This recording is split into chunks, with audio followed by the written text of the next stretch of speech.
Hello बच्चों, आइए इस प्रश्न को देखते हैं। सिनैप्स के आर पार तंत्रिकीय आवेग के संचरण की घटना को नीचे अव्यवस्थित क्रम में दिया गया है। निम्न में से कौन सा विकल्प घटनाओं के सही क्रम को दर्शाता है? तो यहाँ पे बोल रहा है कि सिनैप्स के आर पार जो तंत्रिकीय आवेग है उसके संचरण की जो घटना होती है उसको अव्यवस्थित क्रम में यहाँ पे दे रखा है, 1 2 3 4 और 5। तो हमें इसमें जो सही क्रम जो दर्शाता है उस विकल्प को हमें चुनना है। तो यहाँ पे सबसे पहले हम इस प्रश्न की जो मुख्य अवधारणा है उसको यहाँ पे लिखेंगे। तो यहाँ पे अगर हम इस प्रश्न की मुख्य अवधारणा लिखें तो हम यहाँ पे बात करेंगे तंत्रिकीय आवेग की। तो यहाँ पे अगर इस प्रश्न की मुख्य अवधारणा लिखें तो यहाँ पे हम जो है बात करेंगे तंत्रिकीय आवेग की। तंत्रिकीय आवेग की। तो यहाँ पे अगर हम देखें तो हम बोल सकते हैं कि जो तंत्रिका आवेग होते हैं या फिर तंत्रिकीय या तंत्रिका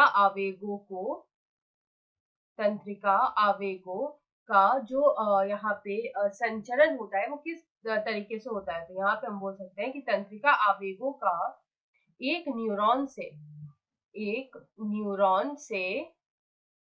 दूसरे न्यूरॉन तक जो संचरण होता है, यहाँ पे हम बोल सकते हैं कि एक न्यूरॉन से दूसरे न्यूरॉन तक न्यूरॉन तक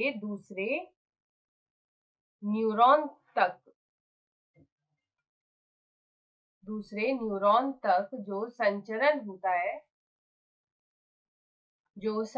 होता है वो सिनेप्सिस द्वारा होता है। वो सिनेप्सिस द्वारा होता है।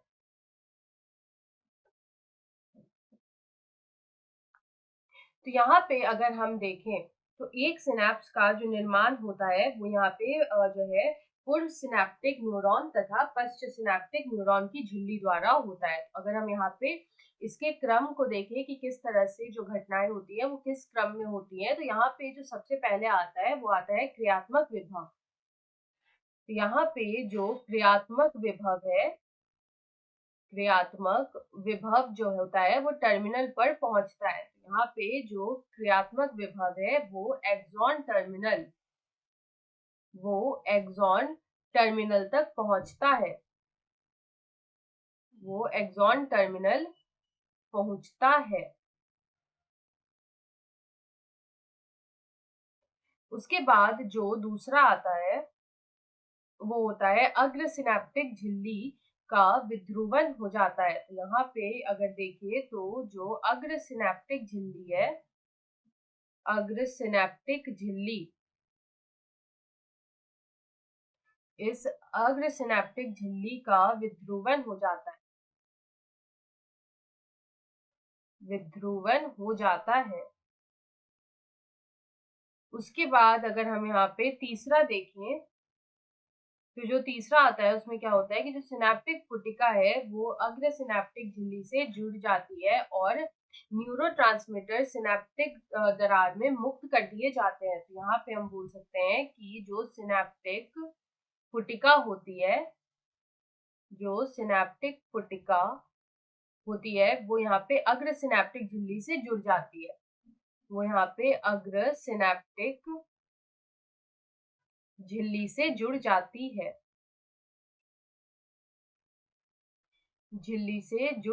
है। और जब यहाँ पे ये इससे जुड़ जाती है तो क्या होगा कि न्यूरोट्रांसमीटर सिनेप्टिक दरार में मुक्त हो जाते हैं। उसके बाद यहाँ पे क्या होगा कि जो न्यूरोट्रांसमीटर है वो सिनेप्टिक दरार में मुक्त हो जाएंगे। वो सिनेप्टिक दरार में मुक्त हो जाते हैं। तो यहाँ पे उसके बाद क्या होगा कि जब न्यूरोट्रांसमीटर सिनेप्टिक दरार में मुक्त हो जाएंगे,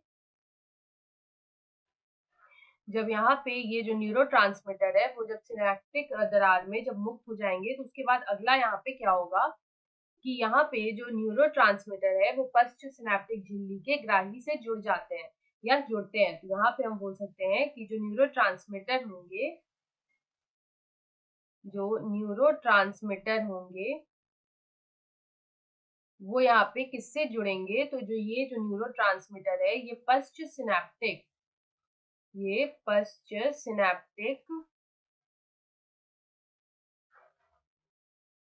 झिल्ली के ग्राही पश्च सिनेप्टिक झिल्ली के ग्राही से जुड़ते हैं, के ग्राही से जुड़ते हैं।